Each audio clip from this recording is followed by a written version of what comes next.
Welcome, dear readers. You're listening to Time to Read, a Winnipeg Public Library podcast book club.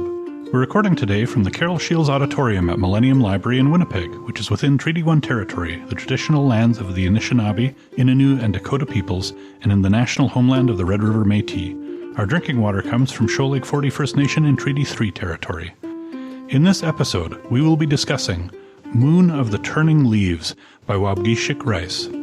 I'm Dennis from the Idea Mill, and I enjoy long walks, but not when they include being chased by white supremacist survivalists. Across the table from me is... I'm Toby. I'm an outreach librarian based out of here at Millennium Library, and in the event of an apocalypse, I'm totally screwed, so please come help me. And across the table from me is... Hi, I'm Trevor, and I work at the Louis Riel Library, and I agree with Tyler, who said, there never was no normal when it comes to teenagers. And across the table from me is... I'm Susie Maloney. I am the current writer-in-residence, taking up residence at the Millennium Library. And I think that in the event of an apocalypse, I'm going to be running things. But in a nice way.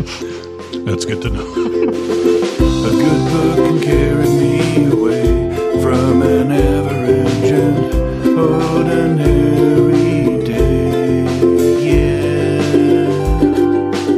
So keep it down, leave me alone. Close the doors and turn off the phone. 'Cause all I ever really need is a little more time to read. And you, dear readers, we wouldn't do this without you. We'd love to hear from you. Hurry and send us a message before the power goes out permanently.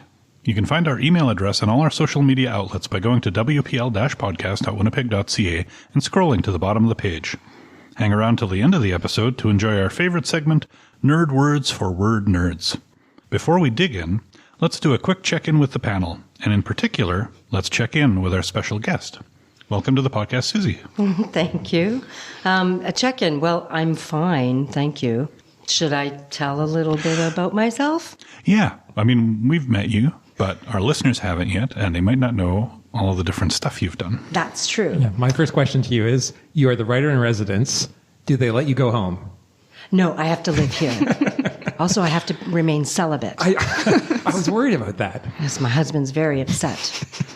But it's only until May. Oh, that's good. So, yeah, I'm happy to hear that. That's something to let people know, is that I am only the writer-in-residence until the end of April. So if you've got something to show me, better send it. Yeah. wpl.writer-in-res@gmail.com. So I am the writer-in-residence. There's a reason I'm here. I am a writer. I am the author of 5 works of fiction. One is a collection of short stories. I'm best known, I think, for supernatural fiction, but I actually write a lot more than that. I crossed the floor in about 7-8 years ago, and now I write film and television for the most part, but I still keep my finger in the fiction pies by writing lots and lots and lots and lots of short stories for anthologies. Can I talk about my latest? Because it's really super fun. Please do. All right. So I am part of this amazing project through Acorn Press. It is called the Anthology. Anne as in Anne of Green Gables. So Acorn Press got writers from all over to write a story in the voice of Anne from their particular perspectives. And so mine is called, surprise, surprise, Anne in the Bloody Book. Real shocker there. And it was so much fun. So that is going to drop in May, probably mid-May. Very, very excited about. There's been already some buzz. It's got a fantastic cover, and it's all bosom friends and kindred spirits, and I can't wait to... Also, my latest film, I guess, we'll say that, because I'm still in the middle of one, drops on Tubi, March 15th. So if you've got Tubi, you subscribe to Tubi, you'll be able to see it. It's called Romy. It was directed by Robert Cuffley, and it's my 3rd film. Excellent. I wrote it. Not in it or anything. Sure. Yeah, just the writing part. Yeah, just the writing. Just the screams. I wrote the screams. Mm-hmm. We will pay special attention to the screams. We're very happy you agreed to come on the podcast because we always it's in the contract. Yeah. But I'm very happy to be here. Yeah. Do you guys got anything you wanted to update on? I do. I want to say that I'm basically a tyromancer now. Last month, my word nerd was tyromancy, which is the art of fortune telling by cheese. And after the episode, Trevor texted Dennis and I a picture of his morning cheese, I think. It was a marble cheddar. Okay. And what did you say about it? I just sent it out.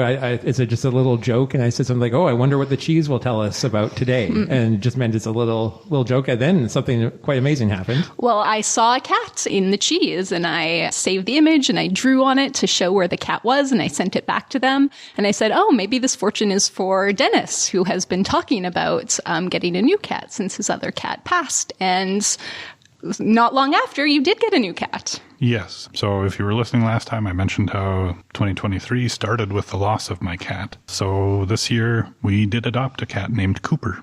And he's adorable, and he loves purrs, and he got underfoot, and I've got a pulled hamstring right now because I fell trying not to step on him. And he sleeps in bed with me, and he snores. But he is adorable. So somehow I feel like maybe my cheese was to blame for the snoring? for your injury. Because if it wasn't for the cheese, Toby wouldn't have seen the image. You may not have been sort of pushed towards getting a cat that you tripped over, and now here we are. Okay, I'm blaming you. Yeah, really. I'll send you my physiotherapy bill. Does nobody want to ask about morning cheese? No one noticed that? Just me? That's the most normal thing about Trevor. I'll tell you what, there's nothing more natural in the world than a bit of morning cheese. Yes.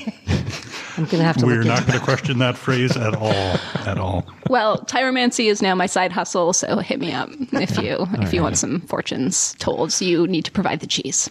I think feta would be good because you could kind of crumble it and then Or kind of read blue, it. because it has the veins. The veins, yeah.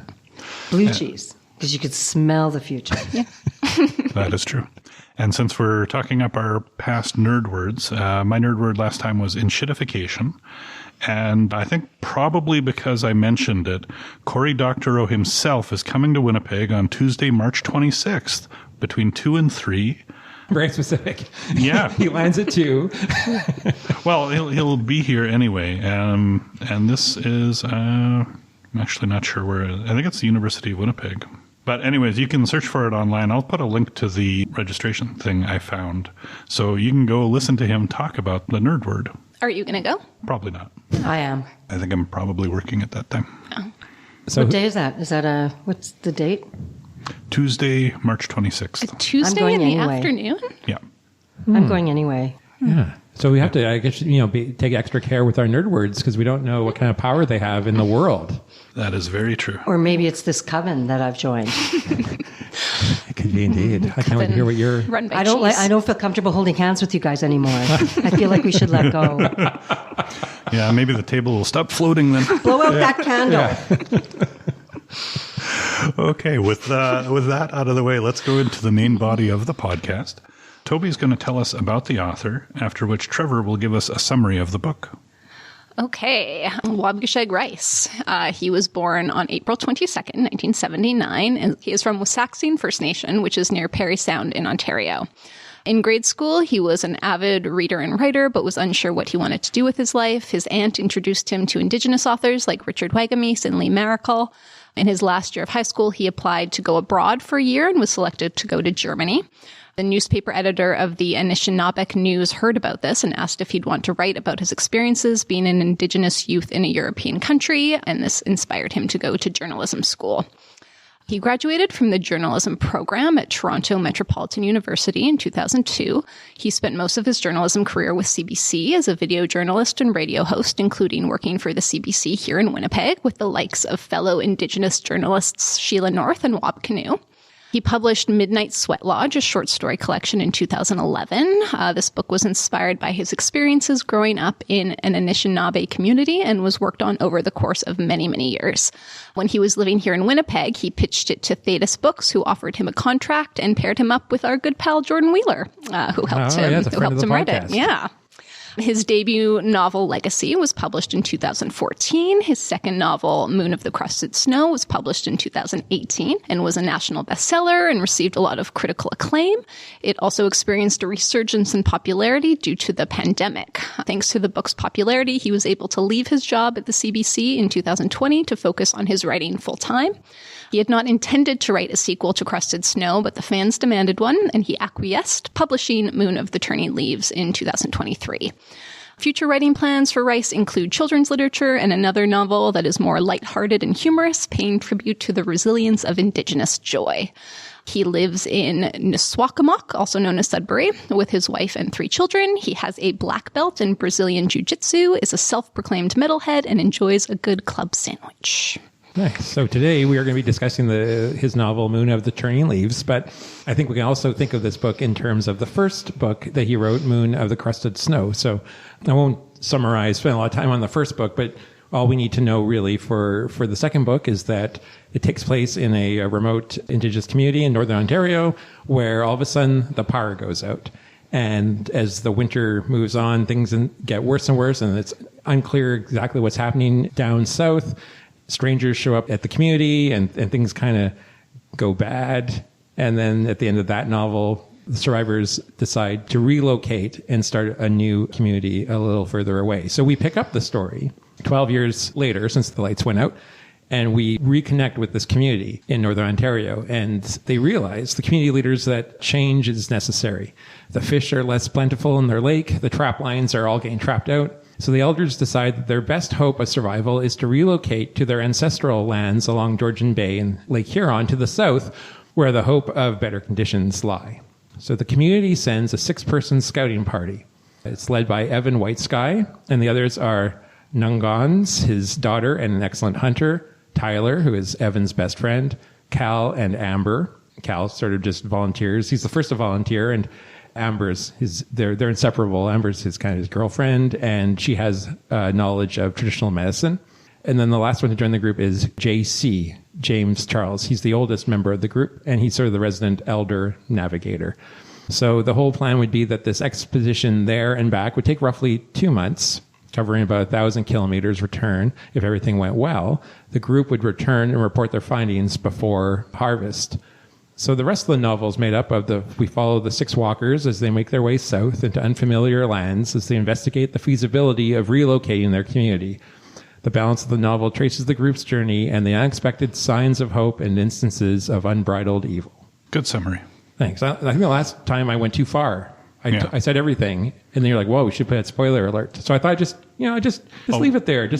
We are going to be discussing spoilers. Oh, so for sure. Yeah. We can talk. Yeah, nothing's off the table. But I feel like to explain everything right at the get-go. Isn't this a book recommendation podcast? You read this, you love the ending. Here it is. Yeah. Well, no, it's a book club podcast. That's right, it's a book club. Yeah, we let people know what we're reading ahead of time so they have a chance. Okay, so it's on them. But sometimes, exactly, back in the day, before I was on the podcast, I would listen to it, and sometimes I'd want to read a book after hearing the discussion. So sometimes I think people listen and get a feel for whether they'll like it. I agree. At least we hope so. Yeah. So we're going to go talk about the book, but I'm going to mention, too, that there are a lot of words in Anishinaabe-Moan in this book and names, and we are going to try our best to pronounce them accurately. We did watch a video that Waubgeshig kindly uploaded to YouTube that talks about the pronunciation of the language and specifically the names of many of the characters.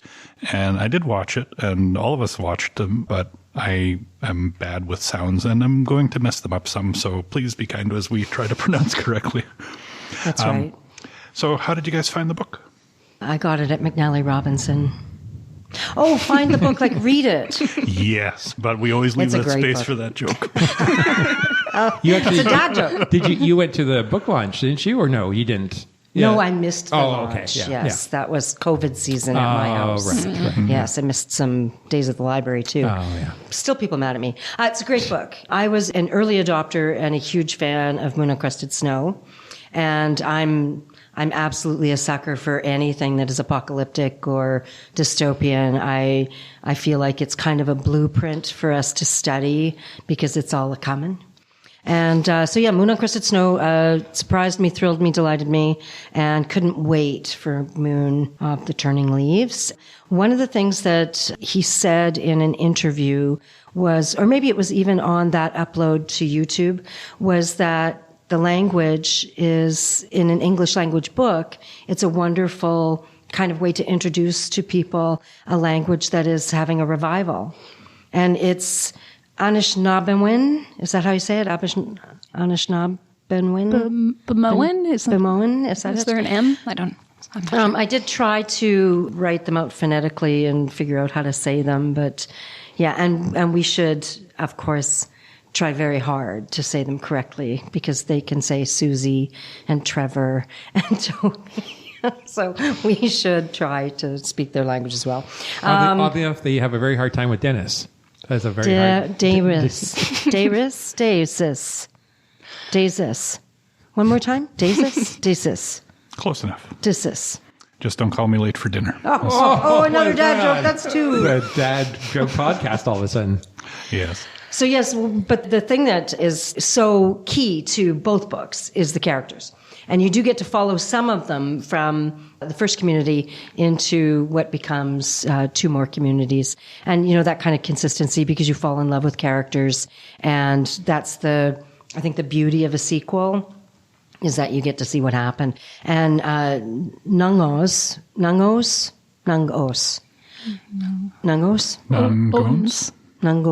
Yeah. She's the young girl. She's just a little wee girl. Yeah, she's like what, is she just 14 or something? And now she's 14. Yeah. And she's, a skilled archer.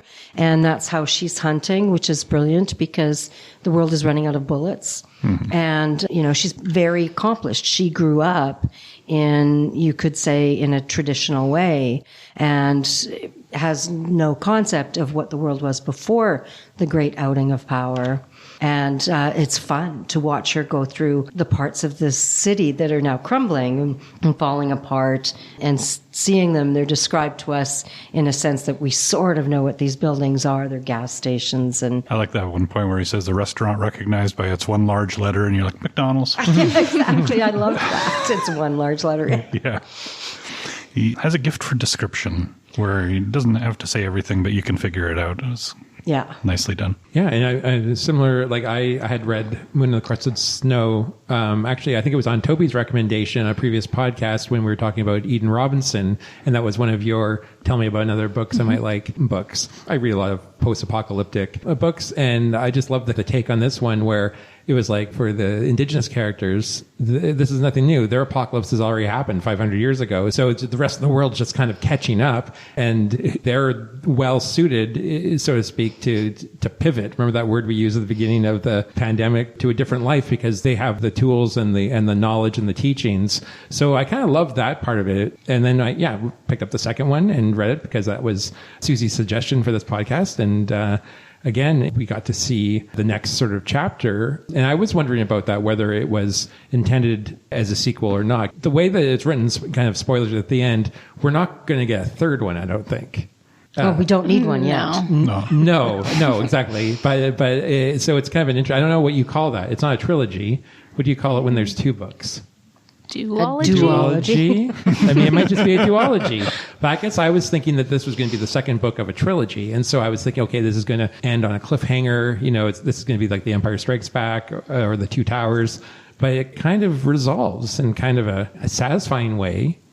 So he probably doesn't want to write another one. Yeah, maybe. He might like to move on now. Yeah. But I'm wondering his thought process, like whether at what point where he decided, okay, no, this is good. It felt like it was about to end on a cliffhanger, and then it just kind of was like the afterward part was kind of like, oh, okay. But I'm saying too much. Am I saying too much? Maybe I'm saying too much. No, we can talk freely, Trevor. Talk freely. So if someone doesn't want to hear spoilers, they're not listening to us. Spoilers alert. Yeah. Well. That's pretty much my first take on it. I'm going to be a little critical. I really, really liked Moon of the Crusted Snow. It was slow, but there was like a lot of tension and a lot at stake. This one was so slow. I found just so many descriptions of everything. The forest, the roads, the waterways, the dilapidated building. there was less urgency. It was quieter, which isn't a bad thing. And then like the horror elements that I enjoyed from the first book, even though I don't read horror, were totally absent from this book. So I did enjoy it. It wasn't what I was expecting. I'm going to have to agree with you there. There were, outside of we have to find a new place to hunt, there were no stakes. I mean, there were pockets of stakes, but they were quickly dispatched. No one was really at risk. It never felt like that. We lost one character, but we didn't get to know them very well. And so I'm not going to give away any endings. I feel bad to do that. So I'll let you guys spoil all you like. Yeah, try not to scowl at us as we do, but that's okay. I had an English teacher in high school who would have gone on at great lengths that a character named JC sacrificed himself for a group. I noticed that too. And I'm almost 100% certain that was not the author's intention. I think it was, actually. You think there was a Christian reference in there? Well, I just think there were some very deliberately placed things like that. Like, I'm also thinking of, I don't know if you recall this moment when they go back to the old res and they dig up the guns and they're wrapped in a bay blanket. Like, just like little, that's right. little things like that where I feel like he's like kind of flexing a bit, you know? Nice. Yeah. Yeah. Okay. Maybe. Yeah. So I think it's deliberate. I think Okay. that's a good call. Then Good my catch. high school English teacher can just go to town on that one. Because he would have. He would. He was a good teacher, but he really enjoyed those types of references. I had not read Waubgeshig Rice before, so I had to read both books this month. I did enjoy Crusted Snow quite a bit. There was a really good building of tension in that one, and you knew something had to happen, and you were just waiting for it. I found the end a little sudden.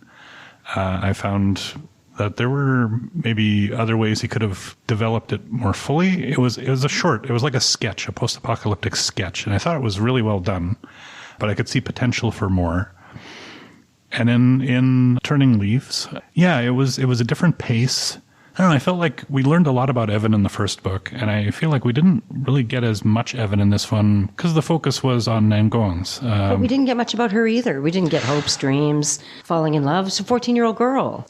I felt that we got more of her, though, How is than she dealing him. with her period? I'm curious about that Right? too. Like, Also, how is Amber not ending up pregnant? Right? Well, she knows all those medicines. Well, it could be. There are some, whenever you look at a novel like this, there's always practical things that, like I'm surprised that so many of the buildings deteriorated that fast and the highways were breaking up that quickly. Yeah, 12 years. but, I bet it would. Plants, the force of the earth changing without having constant pressure of the cars and trucks on them. And True, but they have a lot to work through before they're breaking up the road to that. Well, I mean, you the see thing those is, I little don't know. weeds working their way up through cracks in the sidewalk. I mean, nature is powerful. It is, yeah. And just What the if- highways, you're a little farther separated from it usually. Is to my quote Michael impression. Crichton, Yeah. life finds a way. Yes. I think the thing I enjoy most about reading Waubgeshig Rice's writing is that he has a real gift for description of moments. He sets scenes so beautifully, like casual everyday scenes. They flow nicely. I really like the characters. I mean, Evan's family is a really strong family and his community was a really good community. I like to read stories about nice people. This book is definitely about nice people. A lot of nice people. There's quite a lot of contrast between until the they nice meet people the and the bad people. Yeah, until they meet the the white supremacist survivalist group, which is like the nastiest people you can imagine. Two groups of them. Oh, it was the same group, right? Yeah, just one massive group, and that's where it really kind of joined the post-apocalyptic stories that I'm familiar with like The Walking Dead and stuff like that, where you have these groups that are just violent and aggressive and will take and will hurt whoever they want, and they're just thriving in that power gap and being like that, as opposed to communities like Evans where it's all about let's get together and work together and build ourselves up and try to make sure we can make it through the winter, and if someone comes along, we have hospitality, we help people along the way while also trying to keep ourselves safe, I think that represents those two communities fairly accurately. I think that colonists would absolutely just recolonize Whereas I do think that there's more of a spirit of community and give and take in Indigenous communities, at least the Indigenous communities that I've ever had anything to do with. It seems like there's more all for one for all. I wanted to point out, too, you were talking about moon-encrusted snow, Trevor. The interesting thing about what you said, that they were prepared. Actually, about half of them were prepared, and the other half had kind of ignored the old ways and hadn't learned the traditions and weren't hunting and fishing before that and had to either come on board, and of course some of them did not. Some of them partied like it was 1999, except like all the nines. So that created such great tension and such stakes, right? Like that really made that book sing. And so that is missing from Moon of Turning Leaves. I mean, they are trying to save the community for like future generations, so it's a big looking further ahead. Yeah, it's maybe too big an ask for us to. There was no immediate stakes. No.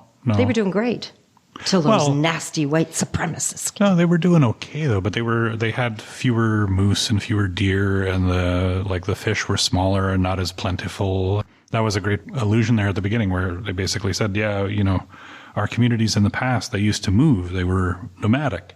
And this is why they wouldn't want to overfish and overhunt an area. And then it's like, we're going to have to do that. We're going to have to go back to that tradition as well. Otherwise, we're going to run out of food here. So, another callback to tradition and why it made sense for their communities before and why it was making sense again. Yeah, no, for sure. I just felt like the stakes are everybody's on a diet, which doesn't seem like super, super high stakes, right? Like but it's a pleasure to read. Yeah. And I mean, they didn't have to move as far as they did. That was also part of like reclaiming their past. Like our people used to be here in this area and we were pushed out of here and pushed to a reserve where nobody expected us to survive. And we did survive, but like, now might be a good time to go back there because it was pretty good back there.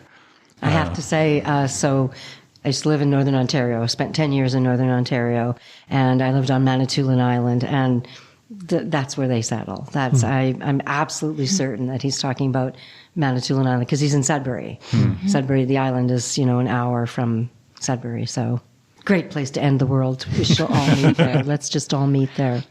Partway through the book, the scouting party stumbles across a community, Zuswin, the Nest, that was started by a couple of women at first, Linda and Melissa, and then it was started as a language and culture camp before the lights went out. And it's kind of evolved into a safe place. What did you guys think of that scene or the description of that community? That sounded like a perfect place to set up. Why'd they leave? I would have stayed. It couldn't support them all. I know. Yeah. Well, I was worried because I know how sometimes stories go that it would have been destroyed. I kept thinking like, here's this perfect little safe haven and, the white supremacists are going to find it. Doesn't sound like they did. They found one, though. They found the other. Yes, that's right. The one that had the little windmill and the little children. Yeah. But I think that basically sets up what the world is going to be like in this world, is that whatever communities there will also be this large, violent community that is trying to take you over, and there will be conflict. Which is one, I think, kind of universal from any post-apocalyptic story, is that you just can't escape the conflict. People always end up fighting. Well, as long as the aggressors exist. If the aggressors were the only ones making war, the Nujans community was not. Nugons. Yeah. There was that one character, the red curly hair guy. Jabdis. Jabdis, yes. Yeah, Jabdis. And he had been with that group to survive because, he ran into them and it's like at a certain point you're like, yep, I'm with you guys. Because you don't want to get shot and you still want to survive. So a lot of people could be drawn into those groups basically out of that kind of need to survive. There's always good people in the world. There's always people in the world who will do harm. I think most of these stories end up saying something like that. Like, you're always going to have to struggle. Yeah. Apparently at the end of the world, we just divide into the two groups. Yeah. Yeah, no middle ground, huh? It's like there's not like just a community of slackers, community of jocks, well, the smokers. Yeah. Well, there was the whole hippie community, but the thing is, they were a hippie community. They weren't looking out for being invaded because they thought, why would you do that? And then someone came along and did. Yeah, that's what would happen to hippies too. they'd forget that it was there was bad people. I figure, why struggle for resources when we've all got the same stuff now and there's plenty around for everybody? But no, there's still always someone who would rather take it. I had also wished that we had spent just a wee bit more time showing the collapse of society. Mm-hmm. Just I don't understand why the young girl didn't want to go into those buildings or learn something about why they even existed. And so I felt like that was a wee bit of a disappointment because it was the best part of Planet of the Apes. Was when they went into the Forbidden Zone and found the doll. Right. I wanted them to find a doll or something. Yeah. Well, they go into that one house, the brick house, and they find there's a skeleton in there. And that's about it, I think. Yeah, but I want them to find a coffee maker and, stuff that could be cool and could be repurposed or something. Yeah. And they went to it was almost like a city council building where there was the map on the wall. I thought there could have been maybe more. We're not really shown. No, he gave a lot of little hints of things, like he suggested that the power went out because of northern lights. So, solar flare activity taking out the power grid to an extent that it couldn't be recovered. But he doesn't go into any details. He just kind of suggests, it happened after a really big northern lights. So that's just kind of a hint. Maybe that's what happened. And then they're like, these areas are the dead zones. And it's like, okay, well, it's along southern Ontario. There's some nuclear power plants down there. Maybe a nuke plant wasn't being maintained anymore because the power was all out and radiation everywhere. Yeah, possibly, but he only hints at that because that's the information that the survivors have, because no one knows anything, because when the power went out, there's no radio, there's no phone lines. There was that movie on Netflix not long ago, and I forget the title now. It's something... Who was in it? Nobody I recognized. But it was about the, all of a sudden things start going terribly, terribly wrong and the power grid's going out and machines are attacking people. The Crown. There's a scene where a bunch of Teslas are crashing into each other on the highway.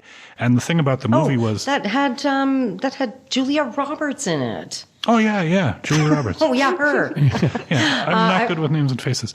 Something at the End of the World. Yeah. Or the End of Time, or... But the thing about that story was that the characters didn't know what was going on, and that was part of what was unsettling and uncomfortable in the movie, was that you don't know. And in this book series, none of our characters know. They have no clue what happened, just that the power went out. And that's part of kind of, I guess, the uncertainty you would live under in that circumstance, because it's not like you're going to find a book where someone details everything that happened. I really loved that part of it, that we didn't know. I was toying with a book a few years ago where a woman was going out of town to visit her grandmother, like in a farmhouse, and same thing, something happened, and there was a perimeter around the town and nobody could get out. And I loved this idea that nobody knew, and there was no real way to find out. I think that's incredibly frightening. Yes. Until it isn't, I guess, until it becomes commonplace and every day, like it does in Moon of Turning Leaves. But when the strangers show up in Moon on Crusted Snow, that's really scary. Mm-hmm. Are they bringing news? Are they bringing guns? Are they going to take, or are they going to leave? Yeah. And because you don't know how guarded you should be. Like, I mean, if the power is going to come back on next week, then you don't have to panic that much. Just ride it out for a little bit. But if it ain't coming back, then you got to change your entire way of life. And because you don't know, well, how do you handle it? People in uncertainty is when you get, I guess, the biggest crucible, test of the character. Because since they don't know, they have to go on principles. Well, I guess that's what happens with Jabdis too, right? Like, they don't know if they can trust him. They don't know, is he one of us or is he one of them? Yeah, because even in his own stories, he talks about how he makes up stories with other people. Like he says, I give a different name. They know me as O'Brien or whatever. And so, how much is he telling the truth to them? And yeah. And we never know. Again, we never find out. Well, he turns out to be pretty trustworthy, though. Yeah. But I mean, I guess he dies before. Well, the thing is, the way he died, though, he died saying, yeah, these are my people. Yeah. That's true. And I think that was the only confirmation he could possibly have given. It's like, no, these are my people. You're pointing a gun at me, but these are my people. And he got shot for it. Yep. Oops. And that's... No, he didn't. I made that up. Susie, you're spoiling the story. Oh, you said you wouldn't do that. And I'm leaving that in. I'm not editing it out. Susie Maloney. Write me letters. Spoiler story. Sorry, spoiler. WPL. Writer and Res at gmail.com. But only till May. Only till May. After that, it's the next writer and Res's That's problem. right. That's their problem. Yes. Evan also gets shot. So I had to do it. Darn. Yeah. Yeah. And they find the island. Yeah, but Evan gets shot in both books, so... Yeah. That's right. That is In true. fact, like he it. makes In fact, he says, reference. he says, I can't believe this happened again. Darn. Yeah. Man, I really didn't know if he was going to survive that second one. I was holding out It hope. seems like he is going to, you know? Like, I know. I feel He like... died, you guys. I know, I but know. it makes it... Oh, sorry. Oh, I mean, no, he doesn't. But didn't you feel for, like, before he Yeah. died that he actually had a chance? Yeah, that it maybe- really Because feels nothing like bad he's, in this happens he's in going to this make book. it. Yeah, the worst thing that happens is they see a bear. Well, JC. Oh, JC died. Yeah, that was pretty... Who was he? Yeah, who was that guy? Yeah. It's a lord. He was an elder.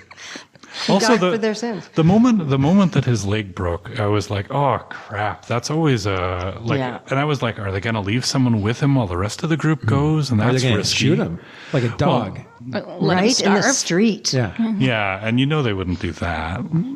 No. No. What, you didn't know that? Well, no. I mean, you don't know. You say when the leg breaks, right? That's like, okay, this is really going to derail them. Yeah. Or They can't drag him. No, there was no way to transport him through that terrain, and there was no way to get him back without the whole group going back, and that would have taken a long time. And if they just waited for him to heal, there's no guarantee that he would have been able to walk well after. So it was this huge problem. And then, yeah, he made the decision for everybody else, which is a noble act. They could have left him a book or something, though. He didn't even have a book to read. Well, they didn't get to that. We didn't get to that. No, I guess he He made his decision before they could even... get him a book. yeah. I was terrified I'd be bored. They could have gone back to that town. Had they gone through the town No, yet? not yet. They hadn't even found the towns. No. They could have found a library. That wouldn't have been a good place to rest. No, as it turns out. Yeah. Oh, by the way, dear reader, if the apocalypse happens and everything's going down, grab some library books on gardening and hunting and shelter, like camping books, before everything falls apart. Yeah. And before anything by people- Susie Maloney. And anything by Susie Maloney. And stay off, stay off the because, roads. Can I say because you're going to need Tinder and I felt that Oh. one, just like Evan getting shot twice.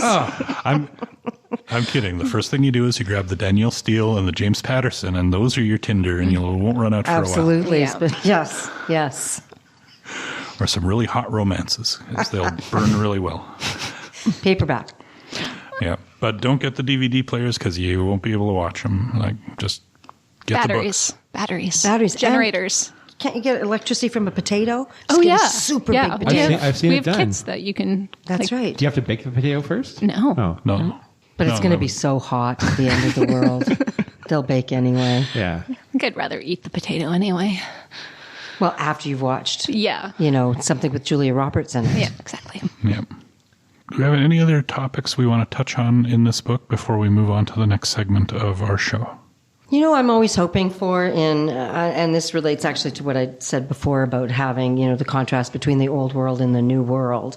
I'm always hoping that authors will tell us how to do something, that there'll be a practical side to it. I don't know if anybody read the book Ghost Wall. It's about, and I can't remember the writer's name, I'm so sorry. It's a tiny book. It's about a family that goes on one of these retreats where they pretend to be a medieval family. And so they have a teenage daughter that they bring with them, and you can just imagine how much she loves that trip. And but the father knows how to do all this stuff, cook with rocks. And so I was always kind of hoping that there would be some tips for living in the wilderness, which I would just love. Yeah, it's like Andy Weir's The Martian, right? If you're ever stuck on Mars, it's pretty much a manual on how to survive, Right. How to grow your own food out of your own poop.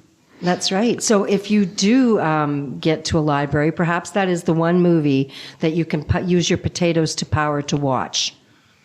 Is because you can make food from poop. Yes.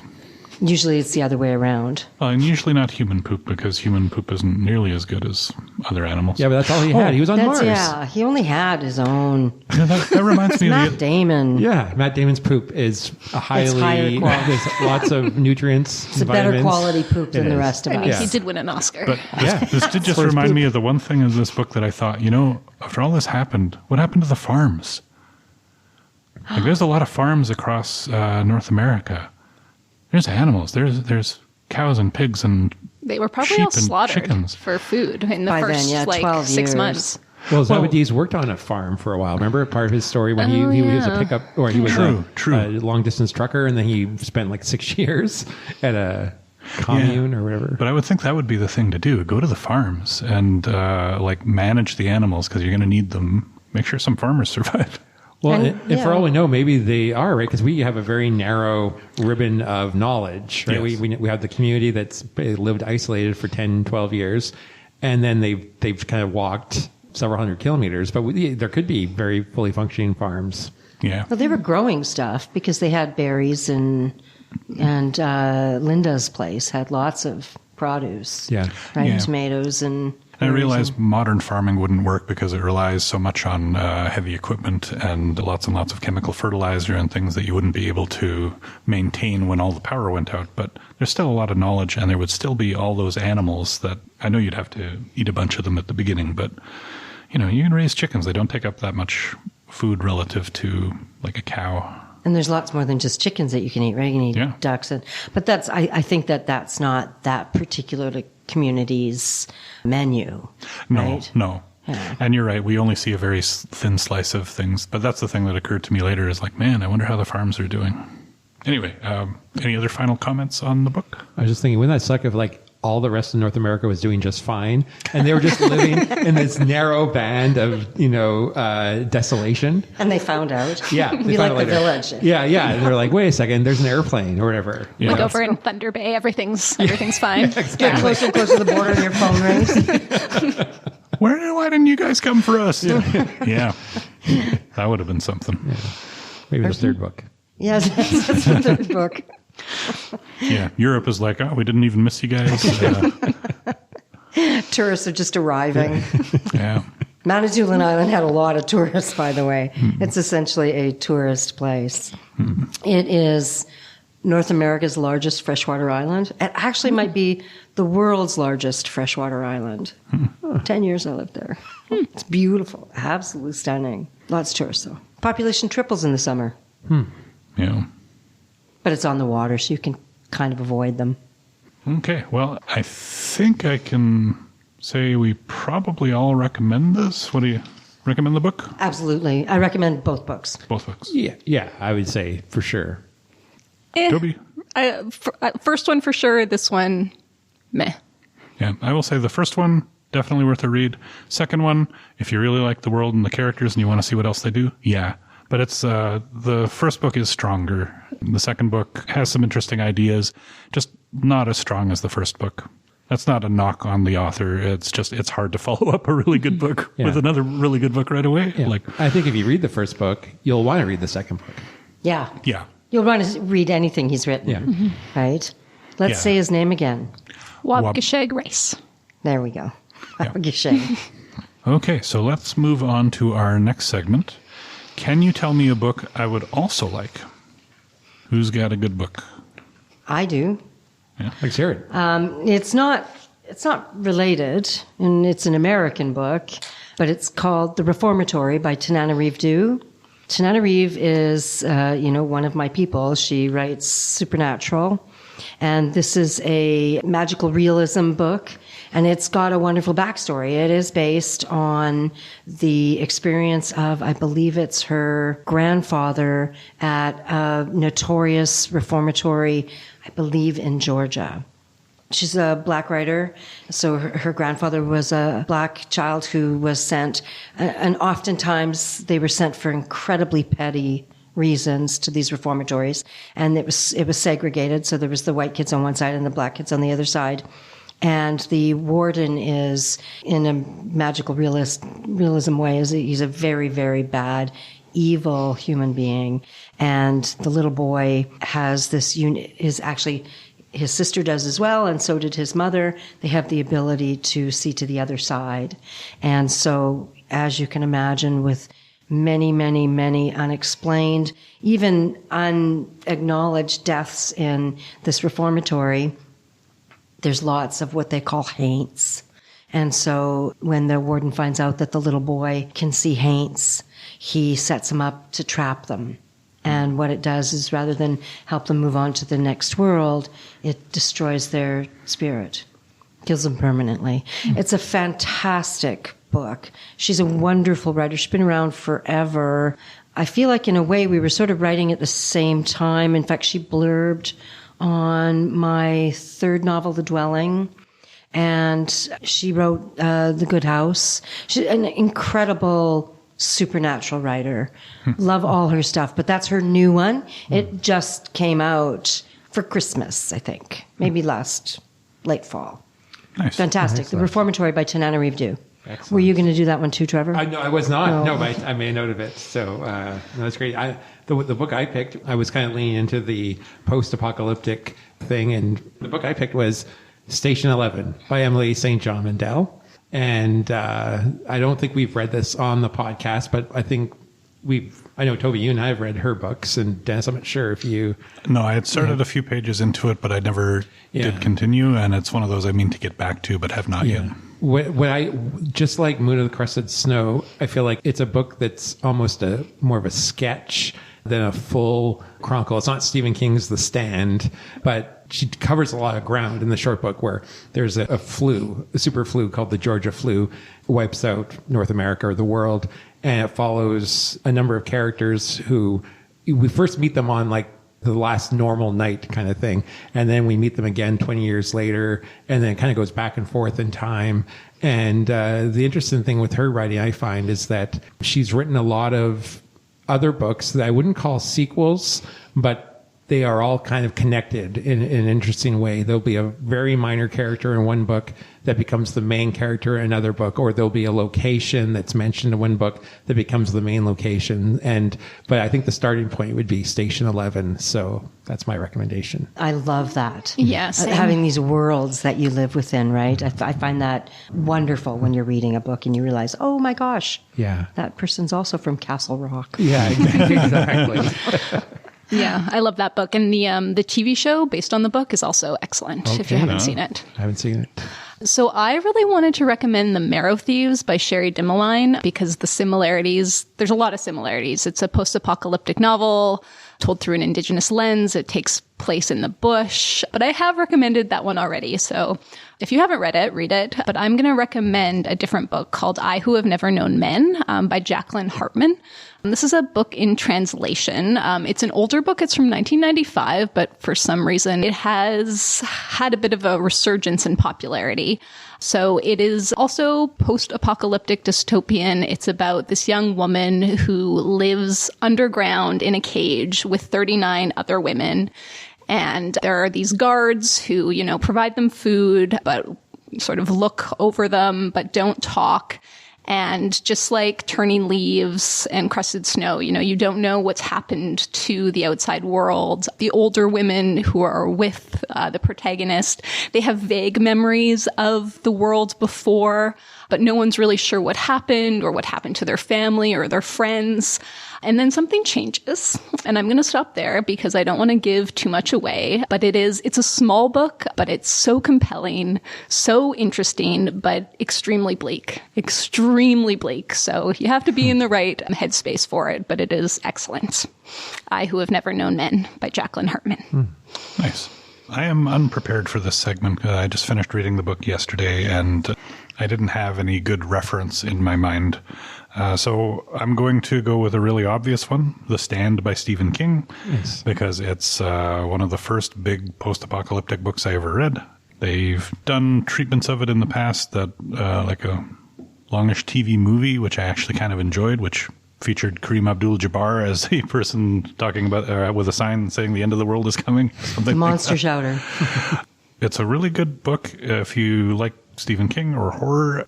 He said when he started writing it, he was just feeling very bleak about humanity, and then by the end of it, he was feeling better. So it's worth reading. The other thing I'll recommend is there was a movie I found online some years ago called Turbo Kid, which is a post-apocalyptic movie which has a very cheesy 80s type style to it. It was made in 2015, but it has some of that retro stuff, has a great soundtrack. And one of the things I liked is that, unlike in a lot of other post-apocalyptic stuff where everyone still somehow manages to have oil and vehicles and things like that, everyone's riding bicycles because that's the only way they could get around with any speed. And it has Michael Ironside in it, so he's always worth watching. Anyways, those are my recommendations. The Stand by Stephen King and Turbo Kid. And I think you can find that streaming on a few different services. Can I just add a note about Stephen King? Mm-hmm. He dresses his characters really horribly. And he usually just describes the women's outfits. Trevor loves Stephen King, by the way. Oh, I do as well. I love him. He's the GOAT. But I was for a while keeping track of outfits he put on women as a form of protest. Yes, yellow striped blouse with red pants is one that comes to mind. And right? That is an abomination against God. And that was in Cujo. And the husband in Cujo admired this outfit on his wife. So Tabby, do some checking up on him. Yeah. Or send it to me. I will correct these sartorial mistakes. In fairness to Stephen King, I think he was probably full of drugs and alcohol when he wrote Cujo.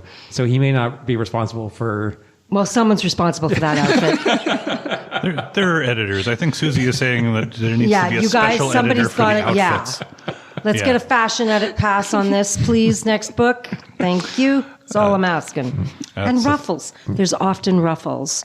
Nothing wrong with ruffles, very feminine. but not the way that he puts them on things. We made Toby read Billy Summers by Stephen King for the podcast last year. So I haven't read that. That's a baseball one? No, it's about a hitman.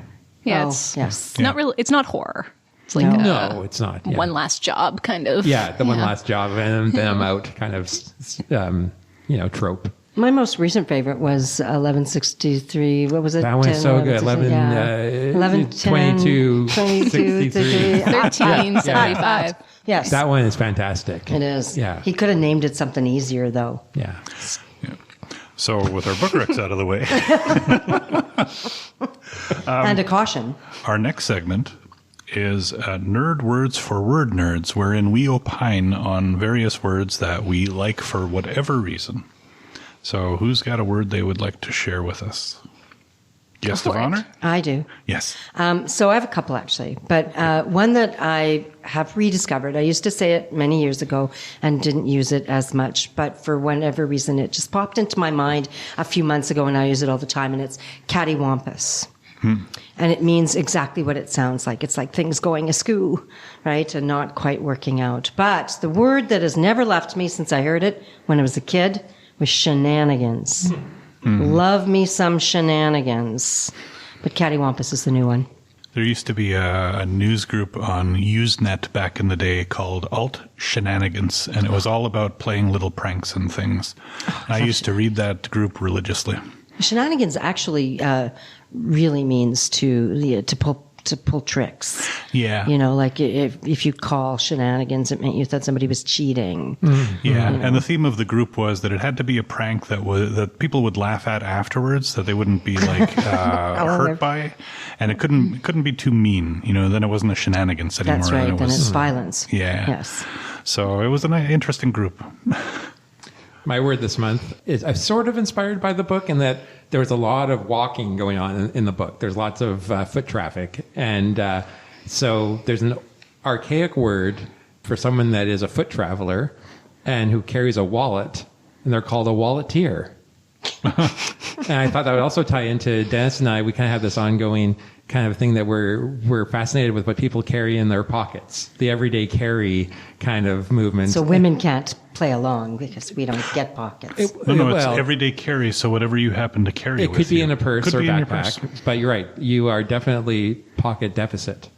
But I also thought it would be a great name for like a podcast on everyday carry, wouldn't it? The Walleteer. Sounds like a superhero. Yeah. So that's my Here he word. is, he's the Walleteer. I'll save you with money in my wallet. Here That you would go. save me. Yeah. Like that. So in prep for today, I was watching the recording of Rice's book event here at McNally Robinson, where he was interviewed by Rosanna Deerchild. And he brought up the concept of wonderworks, which is something I'd never heard of before. And it's a term coined by an academic named Daniel Heath Justice. He is an American-born Canadian and citizen of the Cherokee Nation. And he coined the term wonderworks as a way to refer to speculative fiction written by Indigenous and Black authors. So instead of using the word speculative, which is almost scientific, like you're proving a hypothesis, wonderworks is about wondering about the future. I read an article by him. It's called Indigenous Wonderworks and the Settler Colonial Imaginary, where he gets into all of this. And he's an academic, so it's full of words like monolithic reality and rationalist supremacy and epistemology. But I just thought it was an interesting concept and an interesting word. So that is wonderworks. I love that. Yeah. That is a good word. I'm going to start using it now. Yeah. I guess that's actually what Tanana Reeve Dew's book would be, is Wonderworks. Black author, magical realism. Sure. Yeah. My word for this month is the, which we have a big work of art in the Millennium Library called The Instantiation, which is on the first floor at the base of the grand staircase, which is the three letters of the word the, T, H, and E, arranged artistically. But the particular version of the that I'm referring to, I saw on a post on Mastodon recently. In my quick search, I couldn't find another reference to this, so I don't have a better source than this post on Mastodon, which is not the most, authoritative type thing. But anyway, the author of the post, Hal Sawyer, was saying that his favorite relic English term that was still used was the, used in phrases like, the more I look at this, the stranger it seems, or the bigger they come, the harder they fall. This the is not an article of any noun. It's a different word, and it descended from the Old English. It's got a spelling here that I don't recognize, but it was pronounced the, which means either when or then. So back in early Middle English, the structure if-then had not really taken over, and if you wanted to express an if-then relationship, you would say the whatever. So when such and such, then such and such. And it sounds almost the same as the, and the spelling of the two converged, but the meaning remained separate. So then we have phrases like the more the merrier, which means when there's more, then it's merrier.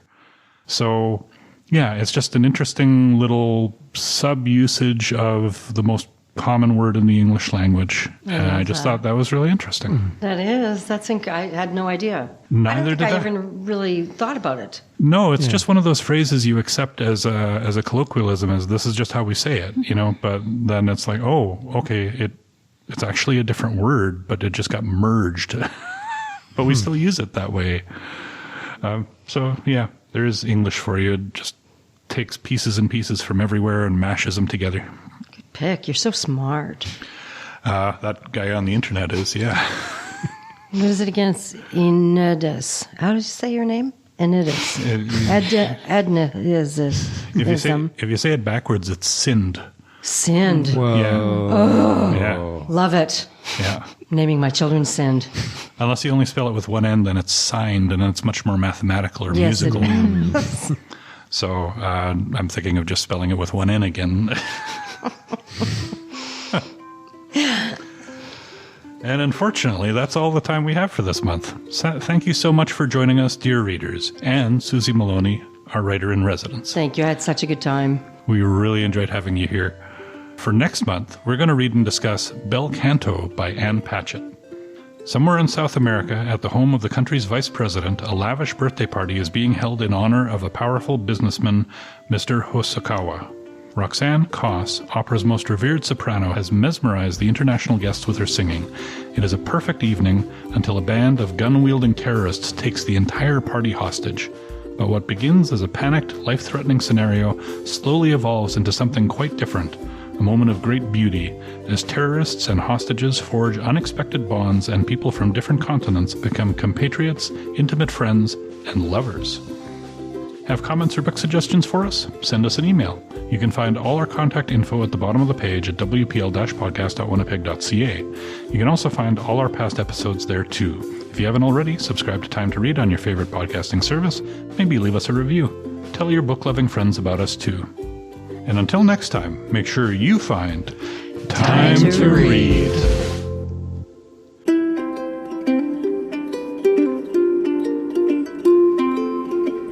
All I need is time to read.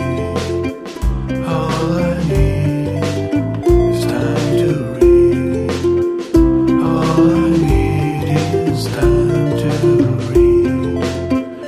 All I ever really need is a little more time to read.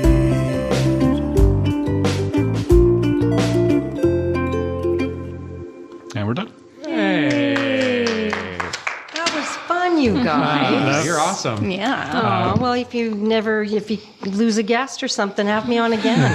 I read constantly. Yeah. Somebody dies, That might happen. Then we're going to start worrying that you're going to be stalking the other guests on this show. I never said that. Right. No one said that. No one said that, Dennis. No, and this isn't being recorded and won't be used as evidence later in court. There you go. And I deny it anyway.